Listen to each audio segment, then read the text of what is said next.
Hey y'all, welcome back to the channel. My review of The Mandalorian Episode 2. Alright, first things first, this episode will contain spoilers, so you've been warned. Okay, so Episode 2, I've got some issues. So most of the positives that we saw in Episode 1 continue on in Episode 2, as far as the visuals, as far as the acting. The character of the Mandalorian, I think for the most part, is still intact. But the script for this episode really has some problems. So the episode kicks off with the Mandalorian walking back to his ship with the child. And this is a little bit of an issue for me because in the first episode, we were told he had to train to ride the blurg so that he could get to his destination. And now he's just walking back. So it's a little bit of an inconsistency there. And as he's walking back, we see that scene where he gets jumped by 3 other bounty hunters. And then after he defeats them, we find out that they have tracking fobs, so everybody's after this kid. And for me, the problems really start when we get back to the ship. So he's able to safely walk back to his ship with the child, only to find that a team of Jawas are just ripping his ship apart. I mean, they've got panels missing, there's wiring just exposed, it's screwed up, his ship is destroyed. So this pisses him off, obviously, so he takes his rifle and starts to disintegrate a few of them from afar. And as they take off, there's this cool scene where he's running after it, and he uses his grappling hook to try to scale the land mover. And as he's trying to scale the land mover while it's driving, he's pulling Jawas out of windows, and he's killing them left and right, so this was pretty cool, I liked it. He finally gets to the top, and they shock him, and he falls back.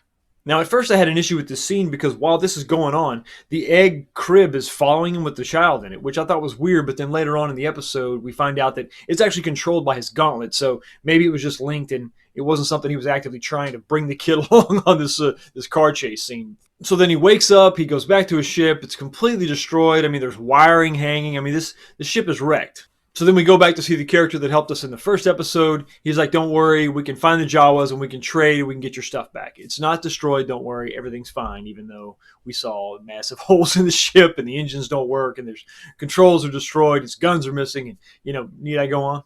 So they meet up with the Jawas and he sits down with them and they want his best car still and he's like, no, and then they want the child and he's like, no, and they say, well, there's got to be something else. Something else you're willing to trade all his stuff for, the stuff that you stole, It really was at this point I wanted him to just pull out his blaster and just start killing all the Jawas. And then we have a solution. The Jawas say, we want the egg. Bring us the egg and then you can have all your stuff back. And this is where the real problems start to come in. The Mandalorian travels to a cave where he's going to have this confrontation with a hairy rhinoceros monster.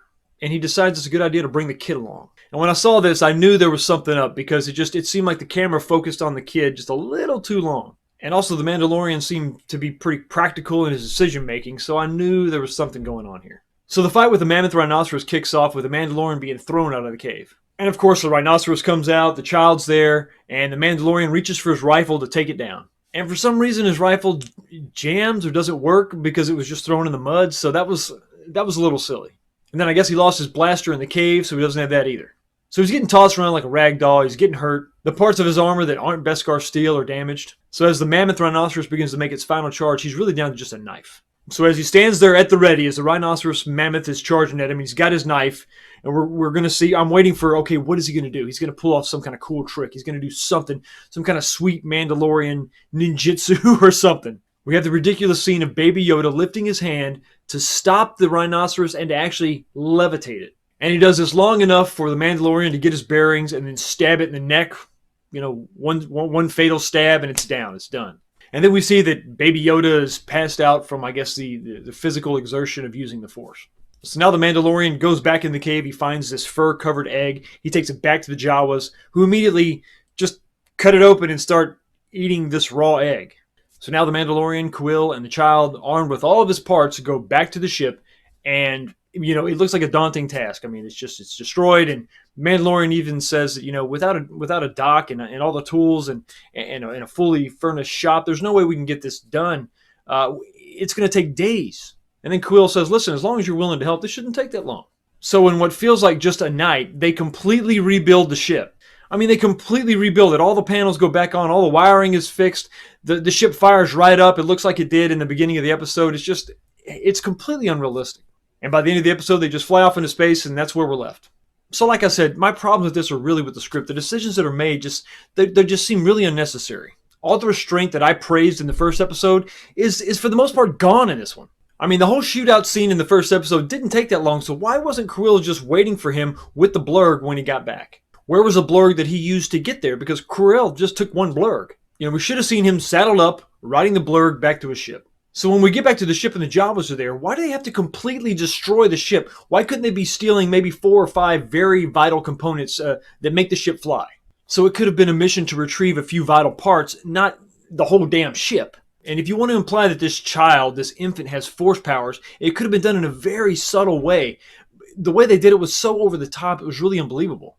And when he stretches out his hand, that implies training. If you wanted to show the force being used as a reflex, that's one thing. But to have him display it in that way, it just doesn't make any sense.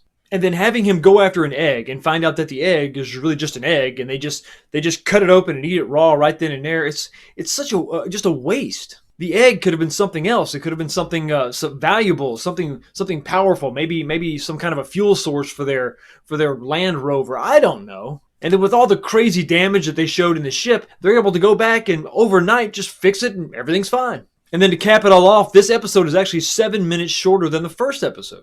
It's funny, but to me, this seems a little bit like a collection of deleted scenes.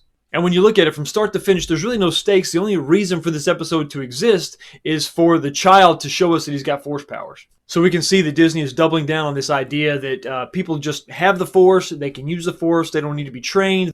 So like I said in my first review, this is just one episode, so one good episode or one bad episode isn't going to make the series or break the series. But what I'm afraid of is that we're seeing some really bad decisions being made with the script, and that's going to cause a lot of problems. So for me, while there were some things to like about this episode, for the most part, it just seemed like a waste. So episode 1 was definitely a big thumbs up for me, but this episode, not so much. So anyway, y'all, those are my thoughts on episode 2 of The Mandalorian. What did you think? Let me know down in the comment section. Like if you liked the video, subscribe if you like the content. Y'all have a blessed day, and I will see you next time.